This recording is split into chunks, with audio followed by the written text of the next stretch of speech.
Australia once had a flourishing multi-billion-dollar international student industry, but it's hit rough times, and the tertiary sector's warning enrolments are set to keep falling because overseas pupils are increasingly worried the country's unsafe, too expensive and unwelcoming.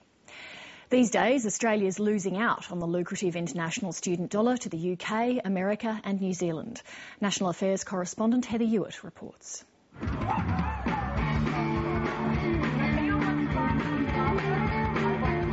As international students turn away from Australia in droves, this state government-sponsored Sydney Festival is all about trying to claw back goodwill. That's their phone number and web address there, and they can provide... Indian student enrolments alone have plummeted by more than 30% here.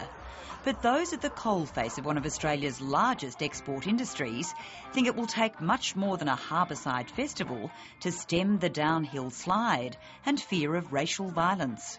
It will take at least another 5 to 10 years to see the cycle back, because the fear with parents is not going to go away that quickly. It is not easy to convince them that it's a safe place, come back.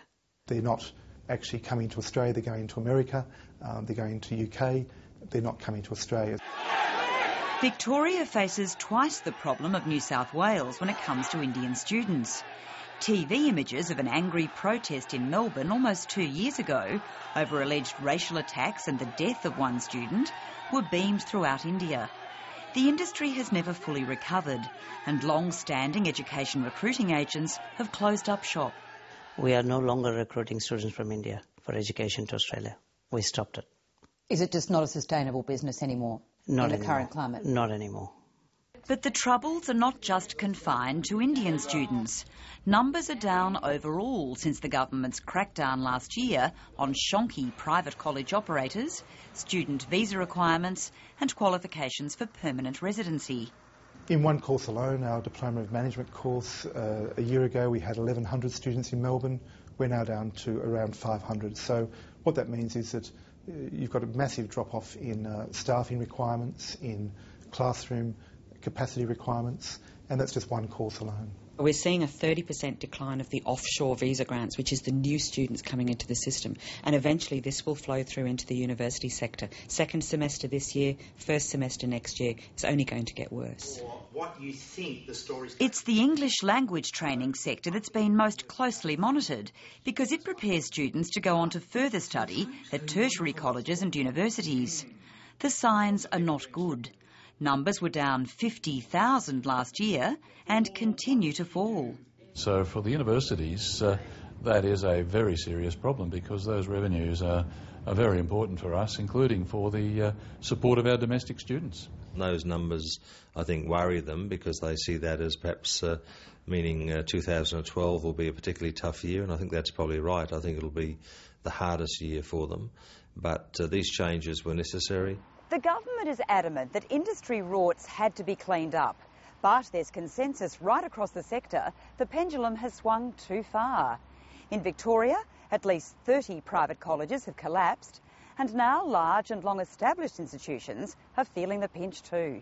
We're seeing a decline in jobs, contraction of the numbers of centres, and we're starting to see business failures too. What it means, though, is that many reputable private colleges and universities who often lease buildings are finding that they have to give up and walk away from commercial leases at high cost. We certainly think that the visa crackdown went too far. It was a lot of individual decisions being made in quick order and without a real attempt to add up what the implications would be. At this college, one of the largest and best known in Melbourne, 100 staff members have been laid off in the past 6 months. In the CBD, prime real estate lies empty after college cutbacks, and there are growing calls for the government to ease student visa entry requirements to soften the pain. Our student visa program is more costly, more complex and more prescriptive than any other country that we compete with, like the US and Canada. And students are just turning away. For instance, we ask for international students to put down 3 times as much money up front as our competitors in the United States or the United Kingdom. Quite frankly, with the Australian dollar at over $1 American, that's why we're seeing difficulty. It is cheaper now to go to America and Britain than it is to come to Australia. The strong Australian dollar has certainly had an impact, but so have aggressive advertising campaigns in the UK, the US and New Zealand, with unforeseen consequences.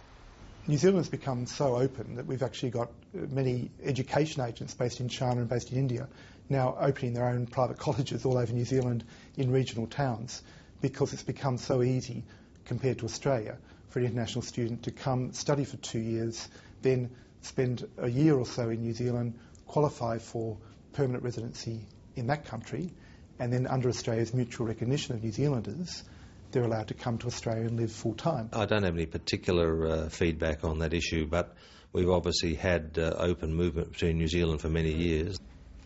While there's no doubt a range of factors have contributed to the decline in international student numbers, with some in the industry calling it the perfect storm, the government for now is holding firm until a review of student visas is completed. Fundamentally, we're cleaning up the industry to protect Australia's reputation, and the good providers will benefit from that. It would be a terrible shame to think that this industry that's been built up over 2 decades now is going to be throwing the baby out the bathwater. This industry may never return to its boom years, but the government faces mounting pressure to ensure it doesn't slump any further. Heather Hewitt reporting.